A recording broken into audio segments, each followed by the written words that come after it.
បាទសួស្តីអ្នកនរគ្នាយើងវិលត្រឡប់ជាមួយនឹងវីដេអូថ្មីរបស់យើងខ្ញុំបាទ Natio ដែលអ្នកនរគ្នាស្គាល់ថា admin រយលៀនចម្ងល់អូខេអញ្ចឹងនៅក្នុងវីដេអូនេះខ្ញុំចង់បង្ហាញទាក់ទងទៅនឹងរបៀបនៃការកាត់ផ្ទៃខាងក្រោយវីដេអូឬមួយក៏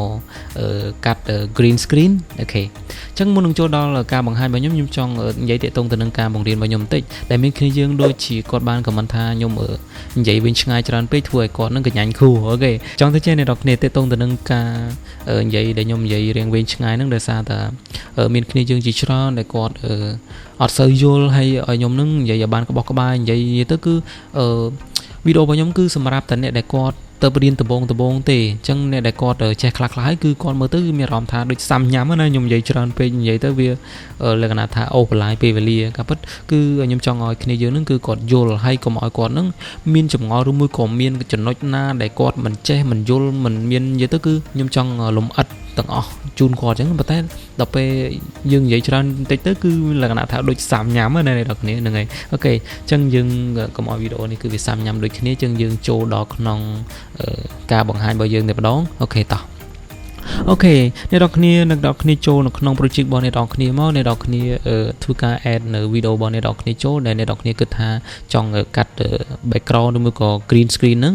អូខេអញ្ចឹងអ្នកនរគ្នាចុចនៅលើវីដេអូរបស់អ្នកនរគ្នាដូចខ្ញុំបង្ហាញហ្នឹងទៅតើមកអ្នកនរគ្នា scroll អូសមកឆ្វេងរកពាក្យថា cut off នេះអូខេនៅក្នុង Capcut គឺវាដាក់ថា cut off ណាអូខេចុចពាក្យថា cut off អ្នកនរគ្នានឹងឃើញ option ចំនួន3 option ទី1មានឈ្មោះថា remove background option ទី2មានឈ្មោះថា customize cut off ហើយទី3មានឈ្មោះថា chromakey អញ្ចឹងសម្រាប់ option ទាំង3ហ្នឹងគឺវាមានមុខងារតែមួយទេគឺកាត់ background remove background ចេញអញ្ចឹងសម្រាប់ background គឺអ្នកនរគ្នាអាចប្រើទាំង3 option ហ្នឹងក៏បានឬមួយក៏ជ្រើសរើស option មួយណាក៏បានដែរហ្នឹងហើយអញ្ចឹងក្នុង Capcut គឺវាមានមុខងារលយមែនតើអ្នកនរគ្នាដោយសារតែមុខងារកាត់ background ហ្នឹងគឺវា smooth ខ្លាំងអូខេអញ្ចឹងខ្ញុំតែងតែប្រើនៅ option ទី1ដែលមានឈ្មោះថា remove background គ្រាន់តែចុចលើវាប៉ុចយើងនឹងឃើញលទ្ធផលតែម្ដងគឺវានឹង remove background ចេញឲ្យយើងតែម្ដងបានមកស្អាតតែម្ដងអញ្ចឹងយើងមិនបាច់ select អីនេះទេគឺវា remove ឲ្យយើង auto តែម្ដងអញ្ចឹងសម្រាប់ option ទី2គឺវា remove ដូចគ្នាប៉ុន្តែបើសិនជាកន្លែងណាដែលវាកាត់ទៅគឺវាអត់ smooth ទេអ្នកនរគ្នាអញ្ចឹងអ្នកនរគ្នាអាច select brush នៅលើវាម្ដងបានទៀតដែលធ្វើឲ្យវីដេអូរបស់យើងឬមួយក៏អ្វីដែលយើង object ដែលយើងចង់ remove ចេញមកក្រៅហ្នឹងគឺ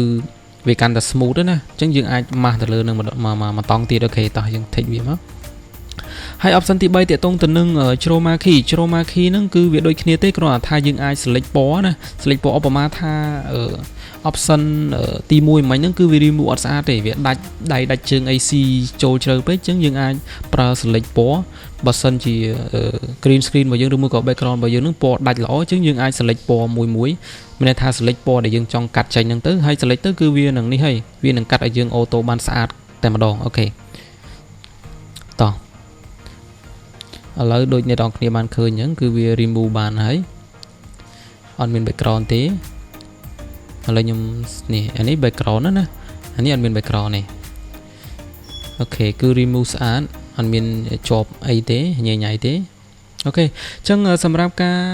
របៀបនៃការកាត់ផ្ទៃខាងក្រោយហ្នឹងឬមួយក៏ green screen ហ្នឹងគឺមានតែប៉ុណ្្នឹងទេអ្នកនរគ្នាអាចសាកល្បងធ្វើនៅផ្ទះបានអូខេអញ្ចឹងសម្រាប់វីដេអូខ្ញុំគឺមានតែប៉ុណ្្នឹងទេបាទអរគុណច្រើនអ្នកនរគ្នាសម្រាប់ការទស្សនាវីដេអូនេះពីដើមរហូតដល់ចប់បាទបាយបាយយើងនឹងជួបគ្នានៅវីដេអូបន្តទៀតបាទអរគុណI can't move on till I let go. I feel so lost, never at home. Need to be strong, every breath hold. Cause I can't move on till I let go. I can't move on till I let go.